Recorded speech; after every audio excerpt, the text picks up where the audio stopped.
요한복음 18장 25절에서부터 27절 말씀을 가지고 베드로가 버린 하나님이라는 제목으로 함께 나누도록 하겠습니다. 25절부터 27절까지 제가 봉독해 올립니다. 시몬 베드로가 서서 불을 쬐더니 사람들이 묻되 너도 그 제자 중 하나가 아니냐? 베드로가 부인하여 이르되 나는 아니라 하니 대제사장의 종 하나는 베드로에게 귀를 잘린 사람의 친척이라 이르되 네가 그 사람과 함께 동산에 있는 것을 내가 보지 아니하였느냐? 이에 베드로가 또 부인하니 곧 닭이 울더라. 성경에 나온 인물 중에 여러 사람들이 있지만 그 중에 저는 베드로가 가장 좋습니다. 베드로는 성격이 아주 고든 것 같으면서도 실패를 굉장히 많이 하는 사람이에요. 자기 주장이 강하지만 제대로 지키지도 못하는 사람입니다. 제가 베드로를 좋아하는 이유는 저하고 많이 닮은 것 같아서 그렇습니다. 주님께는 항상 충성맹세를 하고 생명을 드리겠다고 이렇게 기도하고 고백하지만 수도 없이 무너지고 약속한 것을 지키지도 못하는 그런 면이 베드로하고 많이 닮은 것 같습니다.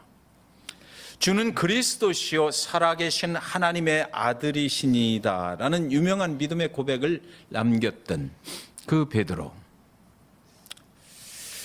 오늘 그 베드로의 인생을 통해서 하나님께서 저와 여러분에게 이 고난주간 특별 새벽기도에 주시는 메시지가 있는 줄 저는 그렇게 믿습니다.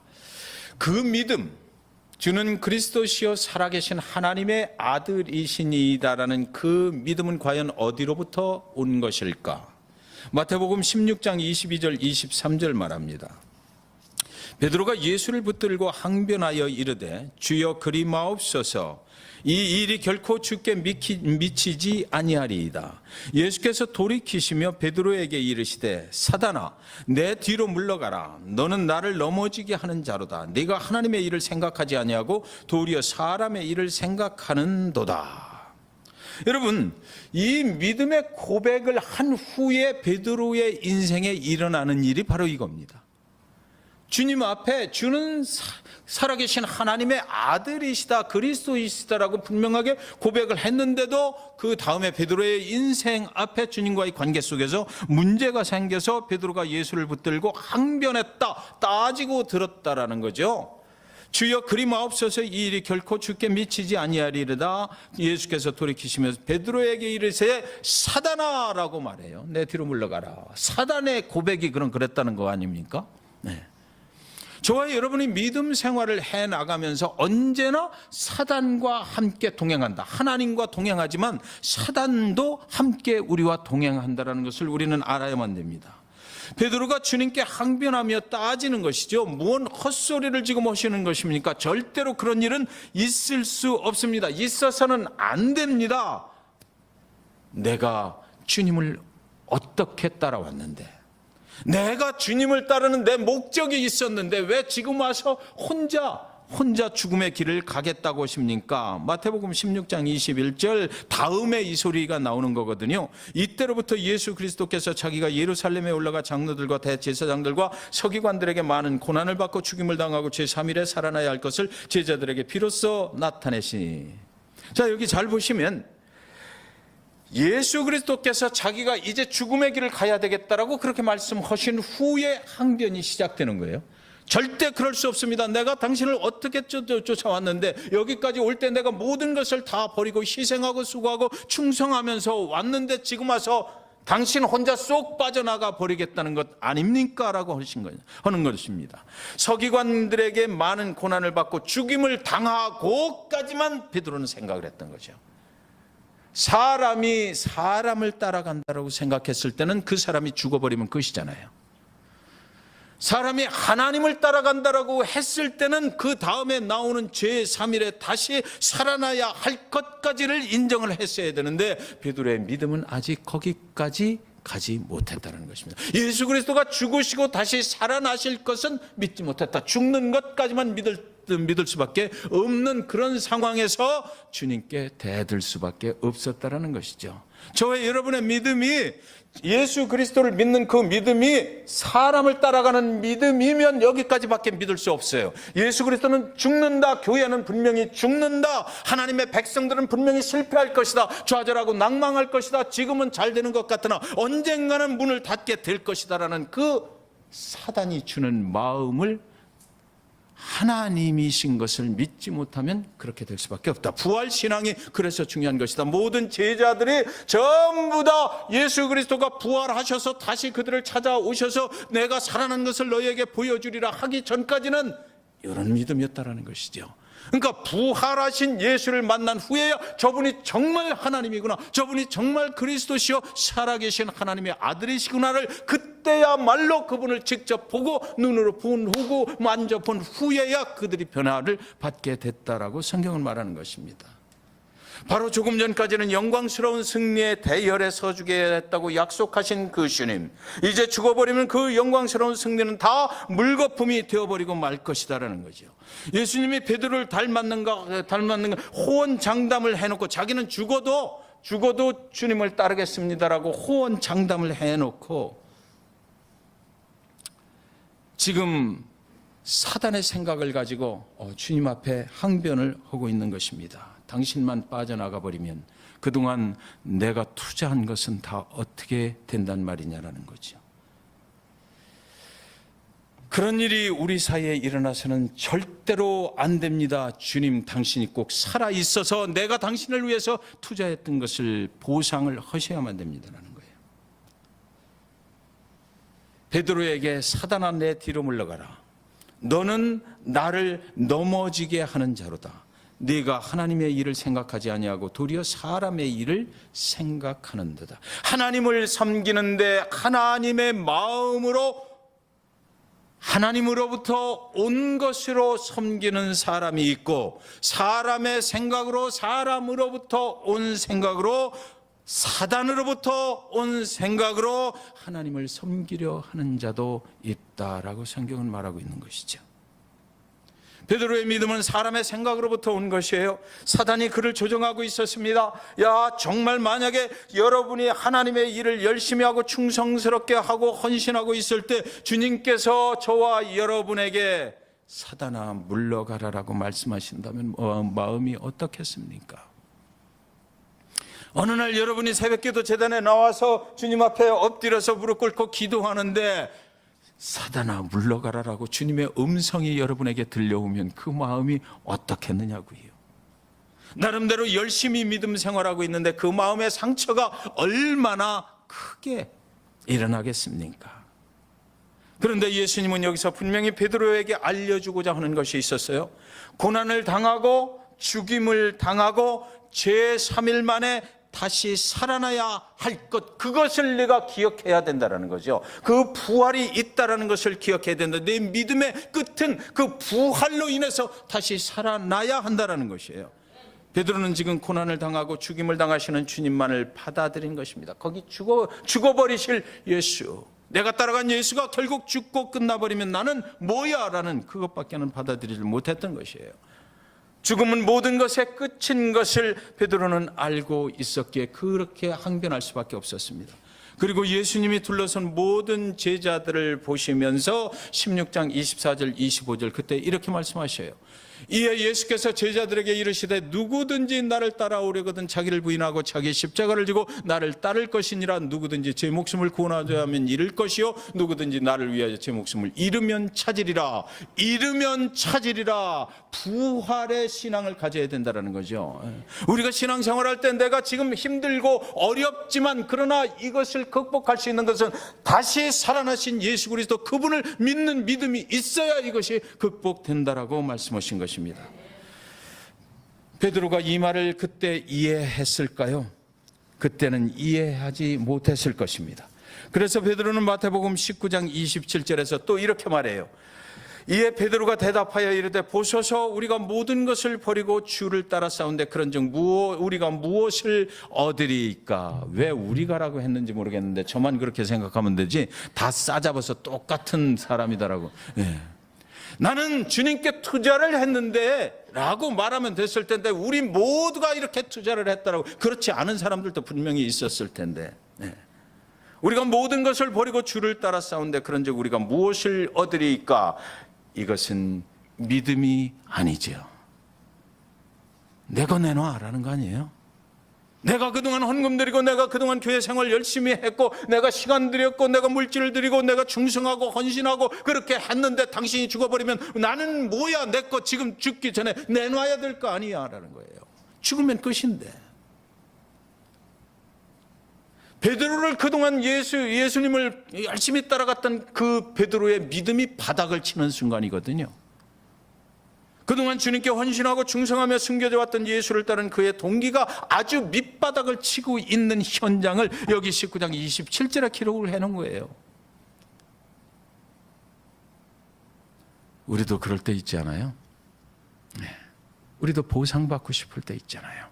내가 그동안 이렇게 열심히 했는데 예수 당신이 나한테 해주는 게 뭐야? 하나님의 교회가 나한테 해주는 게 뭐야? 내가 그동안 이렇게 열심히 수고하고 헌신하고 충성했는데 당신이 나한테 돌려주는 건 뭐냐 말이지.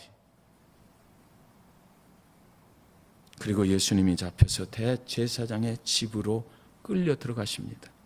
그리고 오늘 본문의 사건이 일어난 거죠.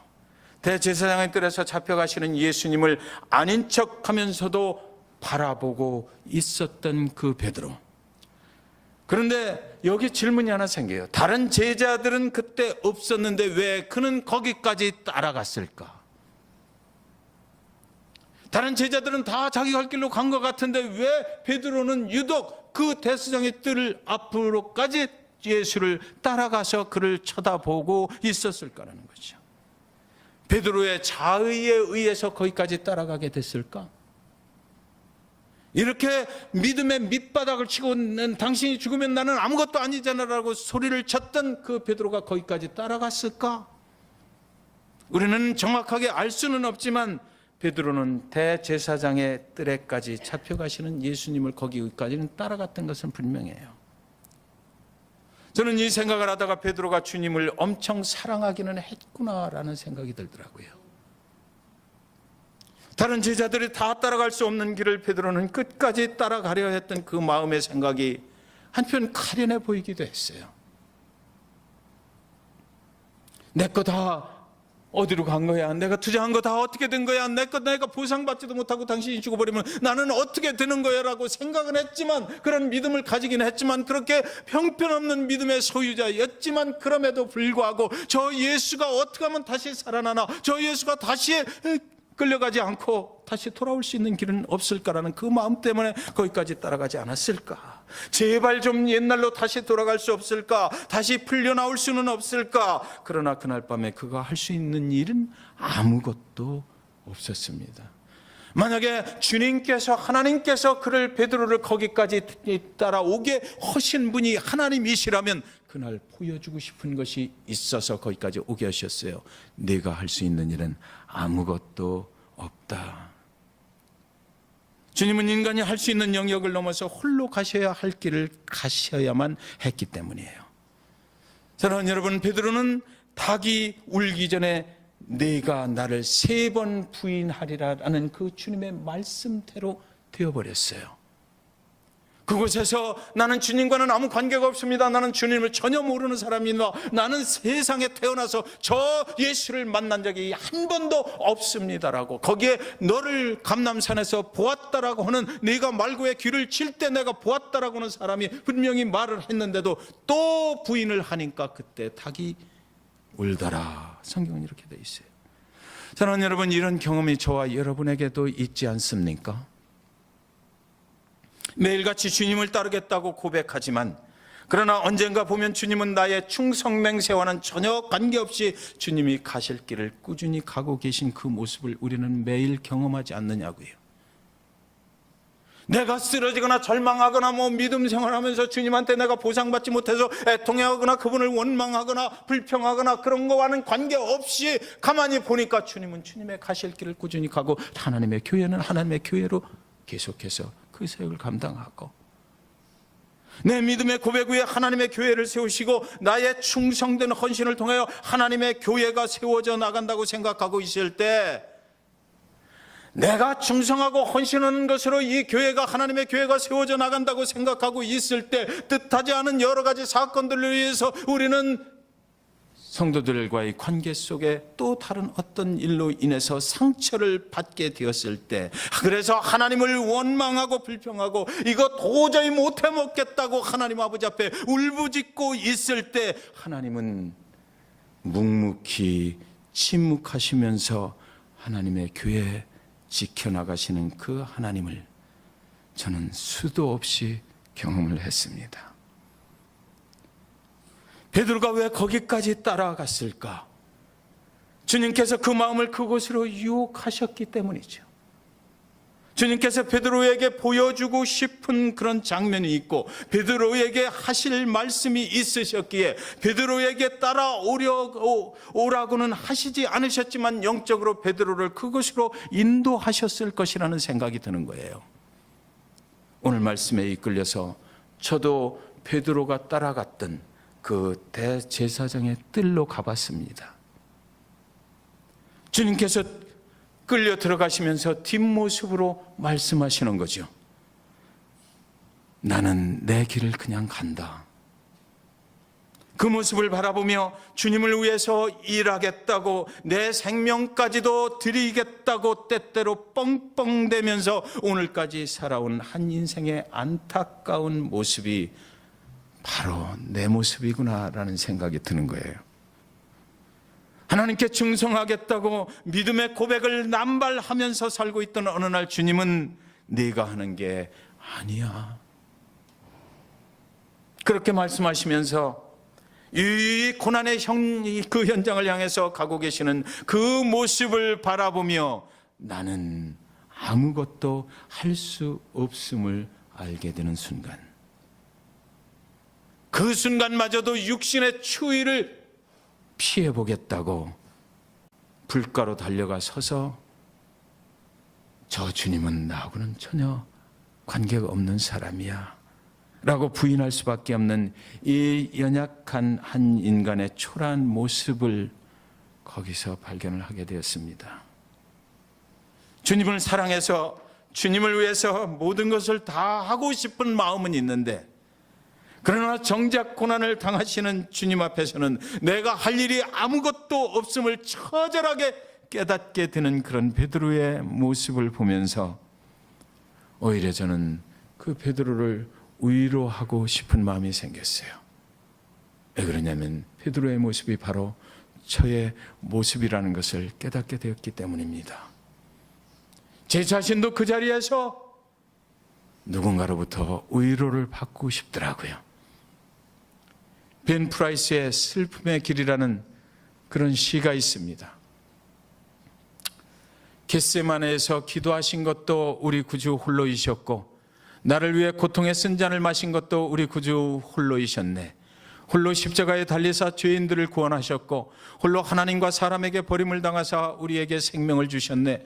이 모든 걸 다 홀로 당하시사 자기 백성에게 자신을 내어주셨고, 고통과 피 흘림과 죽으심을 온전히 혼자서만 담당하셨네.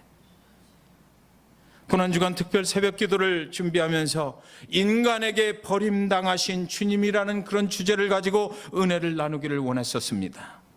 그런데 사랑하는 여러분, 인간이 주님을 버린 것이 아니라 갈수록 제 마음에 주님이 죄인된 인간을 떠나야만 했구나라는 생각이 드는 거예요. 십자가로 가시기 위해서 하나씩 인간과의 관계를 정리해 나가시는 그 주님의 모습이 보이는 것입니다. 내가 아무리 주님을 사랑하고 싶어도 내가 도달할 수 없는 부분이 있구나라는 것을 알게 됐어요. 죄인을 향해서 하나님께서 오셔서 이제 모든 인류의 죄를 대신 지시고, 유다의 죄도 지시고, 베드로의 죄도 지시고, 저와 여러분의 죄도 그의 등에 지시고, 그리고 나서 하나님께로 돌아가야만 하는, 그래서 죽음을 향해서 가야만 하는, 그래서 모든 인류의 죄를 혼자 담당하셔야만 되는 그 주님이 십자가를 향해서 가는 그 길 위에 인간과의 관계는 정리를 해야만 됐다라는 거죠. 누가복음 22장 61절 62절 주께서 돌이켜 베드로를 보시니 베드로가 주의 말씀 곧 오늘 닭 울기 전에 네가 3번 나를 부인하리라 하심이 생각나서 밖에 나가서 심히 통곡하니라. 주께서 돌이켜 베드로를 바라보실 때 어떤 눈빛으로 바라보셨을까요? 저를 바라보시는 주님의 눈빛 속에서 주님께서 저에게 이렇게 말씀하시는 것만 같았어요. 환규야, 네가 아무리 나를 위해 생명을 바쳐 일한다 해도 어차피 하나님의 일은 내가 하는 거야. 다만 내가 너를 필요할 때 잠깐 사용하고 있을 뿐이야. 그러니까 너무 내 힘으로 하려고 하지 마. 인간을 구원으로 인도하는 일은 내가 하는 일이지 네가 할 수 있는 게 아니야. 내가 오늘 나를 부인했다고 해서 너무 슬퍼하거나 실패했다고 생각하지 마. 그것은 실수도 아니고 실패도 아니야. 너는 하나님이 아니잖아. 내가 너의 연약함을 다 알아. 앞으로는 그러니까 항상 하나님께 감사하면서 살아. 하나님의 일 하나가 실패하고 또 뜻대로 되지 않고 상처받을 때 많이 있지. 너무 상심하고 어려워하지 마. 세상은 다 그런 거야. 내 생명을 나한테 주려고 그렇게 생각하지 마. 너는 하나님이 아니잖아. 너는 예수가 아니잖아. 그게 믿음이 아니고 나 예수가 너를 위해 한 일을 기억하는 것이 믿음이야. 그리고 그 은혜로 살아. 그것이 믿음인 거야 라고 말씀하시는 소리를 듣게 되는 것입니다. 베드로를 바라보시는 그 모습 속에서 주님이 저를 자유케 해주셨습니다. 실망하고 절망할 때 여러분들 많이 있죠. 믿음 생활하기가 어렵죠. 상처받을 때 많이 있죠. 그러나 그때 오늘 베드로를 바라보시고 그 눈빛으로 말씀하시는 그 주님을 기억하시기 바랍니다. 내 믿음 가지고 하는 거 아니야. 하나님의 일은 내가 해. 다만 내가 너를 위해서 한 일을 기억하고 상심하지 말고 일어서 용기를 내. 오늘 아침 이 말씀이 저와 여러분의 믿음 생활에 도전과 결단이 되기를 주님의 이름으로 축원드립니다. 같이 찬양 드리겠습니다.